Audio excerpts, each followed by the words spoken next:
Hello, everybody, and welcome to Money Matters. If you'd like to make money and enjoy learning about crypto and other investment topics, please subscribe to the channel. If you enjoy the content, then like the video as well. Let's get into it. As usual, this channel is devoted to your financial freedom. And as a disclaimer, I am not a financial advisor. If you need such advice, please contact your local accredited financial advisor. Let's take a look at the markets.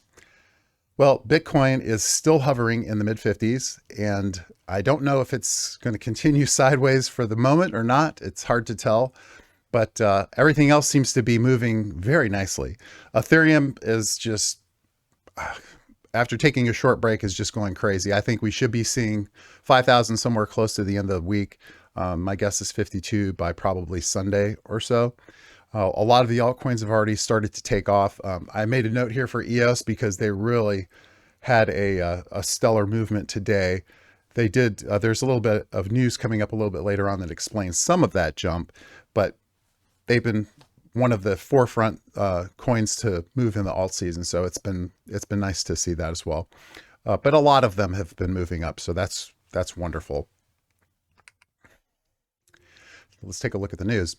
In the news, this is pretty cool. Money transfer company Western Union, which is known for charging you millions of dollars to send $5 someplace, signed a deal with the Google Pay app, or Google today, so that they're going to be combining their services where they can actually use digital money to move money back and forth across border. Now, this is brilliant on Western Union's part. Why? Because their system is so antiquated. It's kind of like the SWIFT system for transferring money between countries. It's so antiquated and just absolutely worthless that it's going to be displaced very quickly. And even though they're doing this, the only reason they'll still have customers is because they're used to using them. But there's going to be coming around new solutions that are cheaper, faster, that will, certainly take a lot of market share away from them. But this was a shrewd move to bring in a technology giant to help them to execute in this crypto space and take advantage of the ability to transfer money in a very clean and efficient way. So we'll see how that works out. Hopefully it'll work out to their benefit, but I have a feeling that they'll still be on the downslide.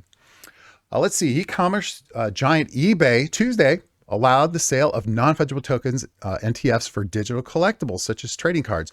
This is interesting too, because there's a lot of collectibles that are traded or purchased and sold on the PayPal platform. So bringing NTFs and cryptocurrency to the fold is another big step. I mean, eBay is a huge platform, and it really kind of makes sense, especially with PayPal already involved in crypto. It's just a natural blend. But I think that this was at the time, right now, being NTFs are still pretty hot, to pull this one off is a pretty good idea.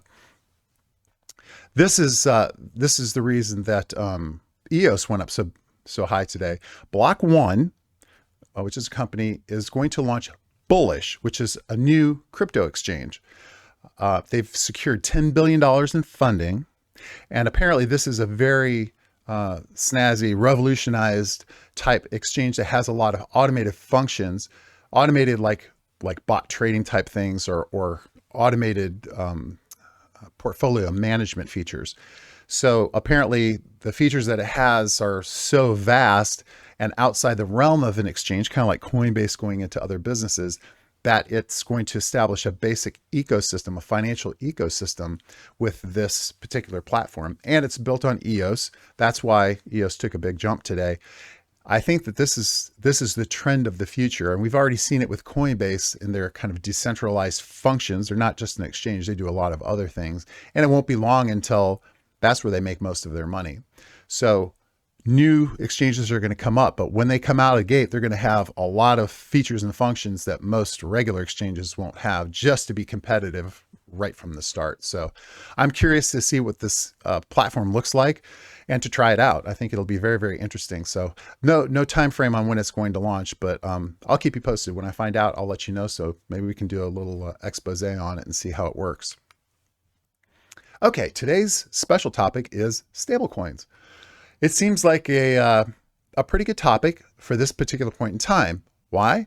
Well, because we're going to be exiting our positions and implementing our exit plans shortly, for the most part, probably over the next 60 days or so. at least with reference to altcoins. So what do you do with all that money? What are you going to do with it? Are you going to put it into Ethereum? Are you going to put it into Bitcoin? Are you going to put it in Polkadot? What are you going to do with it? Well, a lot of people are going to put it in stablecoins. They're going to earn interest or just keep it there until prices of altcoins or Bitcoin or whatever they want to purchase goes down, and then they'll purchase that with their stablecoins. So they're an important part of the ecosystem, the crypto ecosystem. And in my opinion, they're the bridge between the old fiat world and the current crypto world. So they have a purpose, and it's a functional purpose. So we're going to look at a little bit of that today. So stablecoins are tokens built on top of smart contract blockchains. Ethereum is obviously the go-to platform for this. And they're usually pegged to a fiat currency like the US dollar. So for example, one USDC or one tether is worth one US dollar. And it's tradable either way. It's backed by a US dollar. If it's a fiat backed currency, and you can see on the chart up here, there's three different categories of stablecoins. There's fiat backed, there's collateralized, and algorithmic. And we'll talk about those in more detail later. But fiat backed means that it's kind of like when the US was on the gold standard. Every dollar they printed, they had to have gold to back up that dollar. Of course, that went bye-bye with Nixon a long time ago. Now they just print money for free. Actually, it's the cost of the paper and the printing presses and stuff too, but whatever. So the fiat-backed stablecoins are the most prominent and what people are most likely to use. That's what I would use. I wouldn't use anything other than a fiat-backed currency or stablecoin. And the reason is because cryptocurrency is fairly volatile. So if you're going to be holding your money for short periods of time, you don't want to put $100 into a cryptocurrency, have it drop to $50, and when you need it, you've got $50 less than you started with. Well, you can hold it in a fiat currency. I mean, not a fiat currency, a stable coin, and earn interest on it, and still have the value that you started out with when you pull it out, kind of just like a regular bank.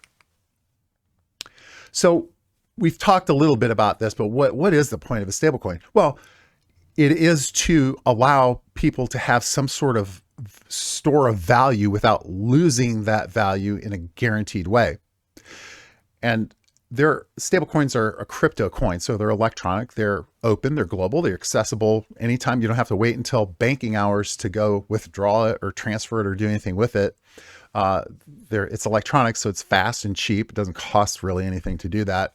They're programmable, which is pretty cool.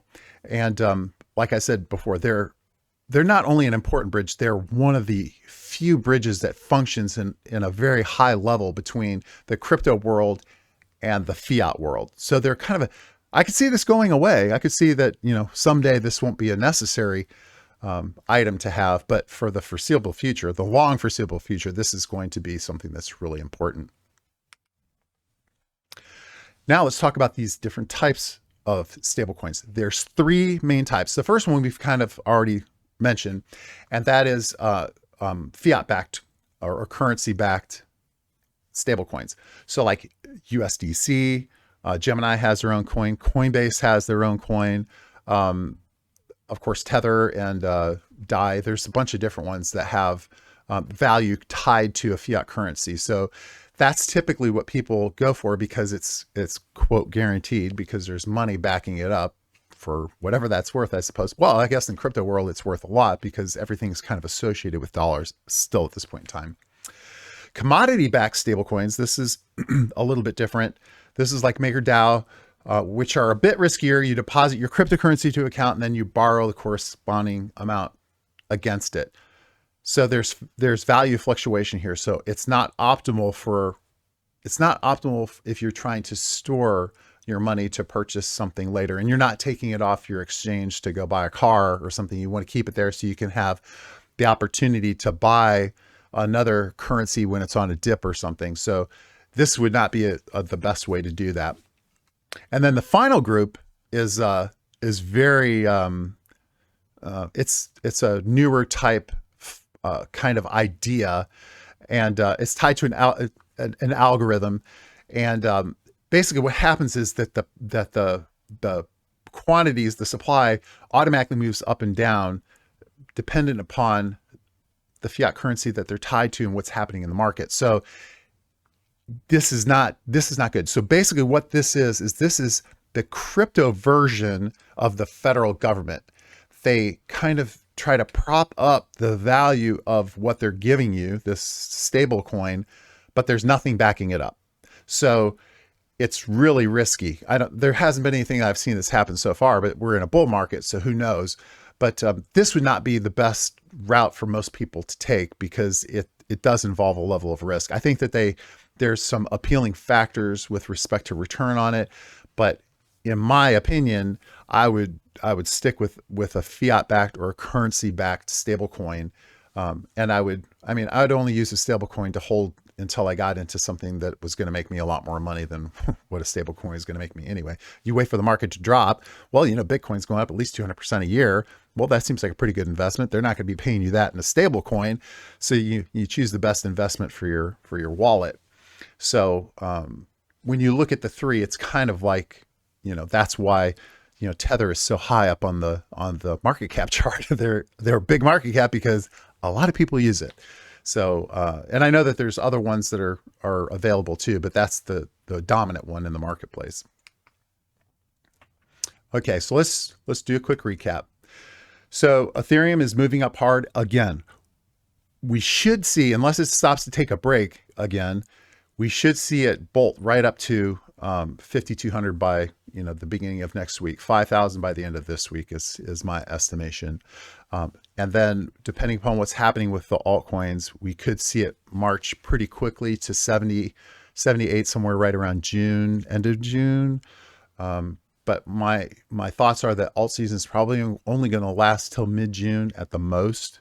I looked at the previous cycles and we had a 30-day or 45-day alt season in 2018, and then we had a 100 and some day alt season before that. So you never really know, but we're about 45 days into it now. So if you figure we're going towards 100 or less, we should hit about mid-June at the latest. So I would imagine that they're going to start popping pretty quickly. And I think that this time around, much to my chagrin, that they're not going together. It's going to be, a couple going at a time, and which is a little bit tricky because you don't really understand if the whole market's going up, then the whole market's going to crash. You can't really tell, but we kind of have to take what we get. So anyway, I think that Ethereum will continue to rise.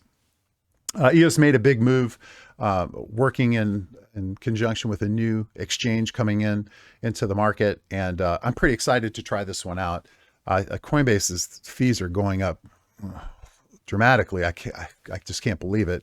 I'm trying not to trade so much. I'm trying to get into positions for long-term holds, but sometimes you get stuck and man, those fees are killers. Western Union, a smart move, teamed up with Google for digital currency transfers between countries for folks that are sending money back home to their families.